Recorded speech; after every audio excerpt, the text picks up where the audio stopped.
Hi everyone, I'm Natania Marcelia Sirahayu, a student at Universitas Brawijaya in Malang, Indonesia. This time, I will present my video about the PSBB implementation and the impact on current Indonesian economy. Okay, so let's get started. The World Health Organization, or we can call it the WHO, said the COVID-19 epidemic or coronavirus to become a global pandemic.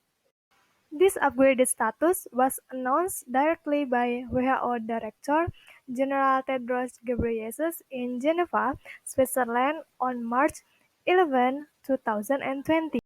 Some countries already imposed lockdown policies to limit the transmission of this virus, starting in China, Italy, France, the United States, and most recently is in Thailand. As you can see, this is the data that was updated on May 7, 2020 in Indonesia. However, do you all know what lockdown means? Referring to Merriam-Webster's dictionary definition, the lockdown means locking citizens temporarily to maintain security.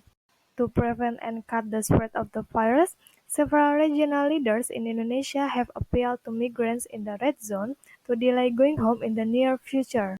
In fact, some regions took the initiative by implementing local lockdown by installing concrete barricades at the entrance to the area, thus limiting activities in and out of the area. In the study of law and policy in Indonesia, the term lockdown is not found. The provision that is close to this term and has been understood by many people is quarantine. This provision is regulated in Law Number 6/2018 regarding health quarantine or the Health Quarantine Act. In this regulation, local lockdown can be accommodated by implementing a regional quarantine policy. What is meant by quarantine is the limitation of the population of an area to prevent the possibility of spreading the disease or contamination. However, in Article 55 of Law Number 6/2018, which I have outlined, it can be a risk of becoming multiple interpretation. It could be that the needs are fulfilled free and full by the government. However, it is possible that the government is only responsible for providing the goods needed in the market or shop.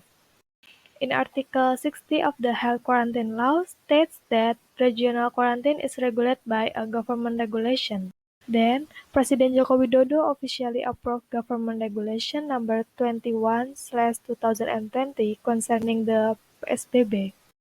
And also, the Minister of Health, Terawan Agus Putranto, released the new Minister of Health Regulation Number 9/2020, which regulates and stipulates the Government Regulation Number 21/2020. So, what is PSBB? PSBB is a restriction on certain activities in an area suspect of being affected with coronavirus. The essence of the PSBB rules is actually not much different from the appeal of social distancing that the government has previously applied.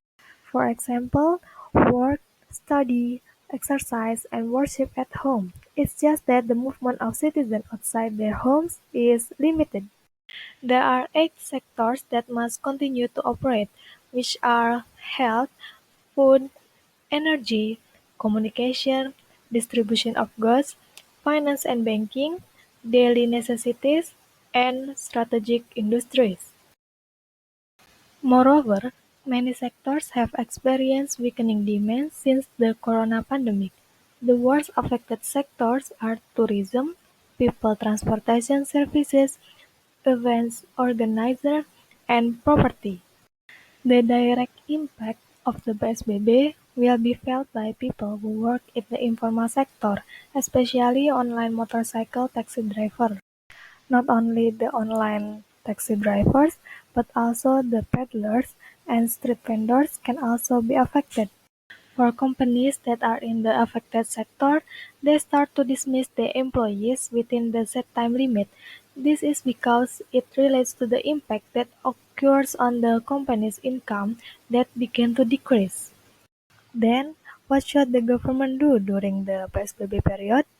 The government has more flexible solution for the citizen. which is the Social Grants Program. President Joko Widodo immediately provided specific social grants for the middle class and lower class when the PSBB period was extended. And there's also a GPS program that helps people who are truly struggling in the middle of this pandemic. The GPS program concerns PKT or cash intensive, PKH or family hope program, BLT or direct cash support. And there are three specific cards known as the Kartu Sembako, Kartu Prakerja, and Kartu Indonesia Pintar, and also the government give electricity subsidies for certain groups. And don't worry for those of you who have a small business or micro business because OJK also has issued POJK number 11 slash POJK number 3 slash 2020, which contains clear information about loan allowance that was given to UMKM debtors who were really affected by COVID-19 and had good intentions, such as the informal sector, micro business, and daily earning workers who have loan repayment obligation to run their productive business. Okay, so that's all for me, and thank you so much for watching. Wassalamualaikum warahmatullahi wabarakatuh.